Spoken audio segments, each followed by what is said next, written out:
Buyuk Britaniyada 10 mingdan ortiq yozuvchi sun'iy intellekt kompaniyalari o'z asarlaridan ruxsatsiz foydalanishiga qarshi norozilik sifatida matnsiz kitob chiqardi.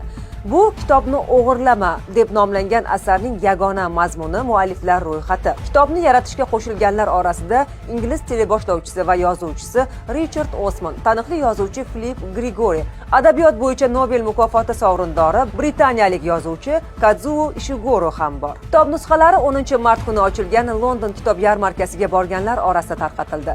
Loyiha tashkilotchisi, bastakor va muallif huquqi faoli Ed Newton Rexning aytishicha, sun'iy intellekt sanoati ruxsatsiz va to'lovsiz o'g'irlangan ishlar ustiga qurilgan. Bu qurbonlarsiz jinoyat emas. Generativ sun'iy intellekt odamlar asarlarini o'rganmoqda, ular bilan raqobatlashmoqda va tirikchilik vositalaridan mahrum qilmoqda.